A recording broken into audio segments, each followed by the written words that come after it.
ko sa inyo. What happened, kung ba't kami, gano'ng katagal yung, at dito lang po uli ako nabigyan ng opportunity sa Winnipeg. So, my testimony is,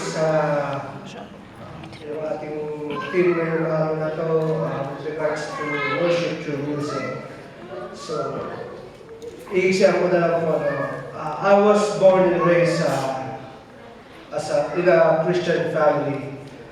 Although I grew up doon po sa Christian community, so in Sunday school when I was small,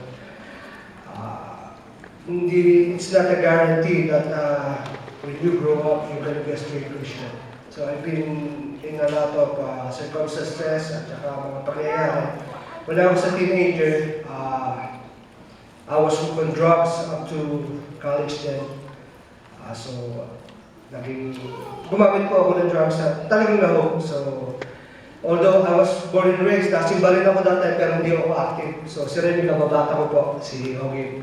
So, since kindergarten up to high school, kabatchmate, college, kaklase ko yun eh. So, he knew most of it in my story. So, it's not a guarantee na palibasa lumaki kasi sa Christian family, I mean, lalakad ka doon sa dapat mo lakaran. So, it's your choice.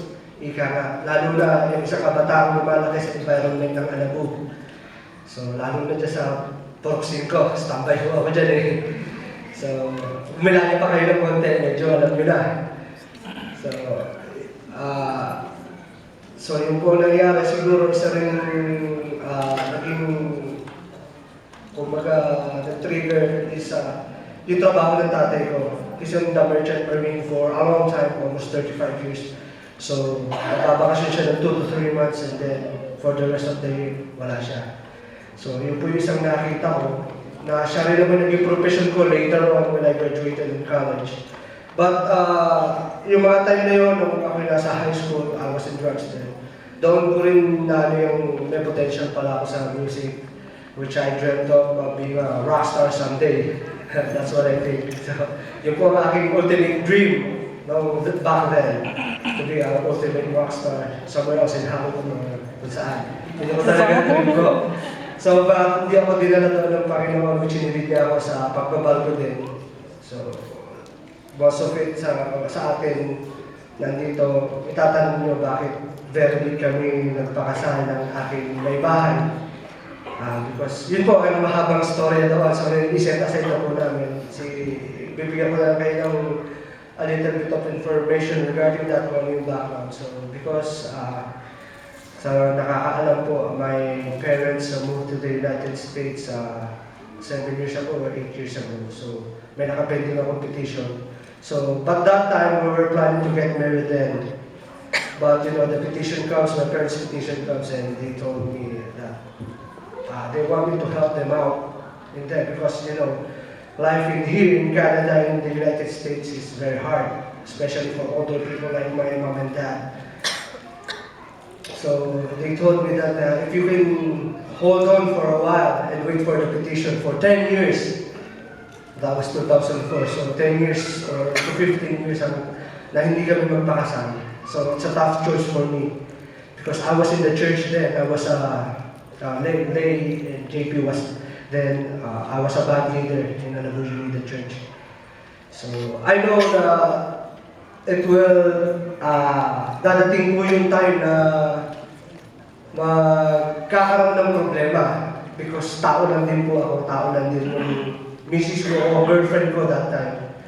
So may mga iba pang pangyayari na siguro yun yung pagpalo ng Panginoon sa amin na umalis doon sa church na yun. So, kaya mas pinili po kasi namin hindi magpakasal. Pero that time, she was not yet pregnant. So, and then came yung my firstborn release. So, that's the time we really umalis kami doon sa Anabu. And inapod kami ni Pastor David sa bayan ng Baba. So, just a little bit of history doon.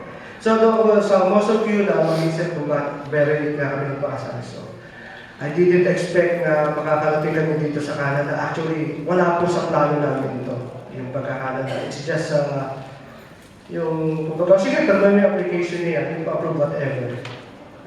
Kumbaga, wala akong pakialam sa kay Marie. Siya rin. Dahil mas nakataon po yung aking, doon makapunta sa mga nanay ko para makatulong sa kanila doon. And then, afterwards siya na lang. But it came na na-approve siya, and then may mga tao rin naman po tumulong para makarating kami rito. So, we were not expecting actually na makakarating po kami rito as family.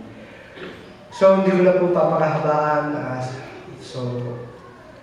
May two songs pong na-request si Pastor. Hindi actually, it's not a request. Sabi niya kung pwede. So, sabi ko, sige po, gagawin ako. So, maraming salamat po sa pakinig ko sa little bit of testimony from me and my family. So maraming salamat po sa Winnipeg Unity Church, kay Pastor, sa mga elders.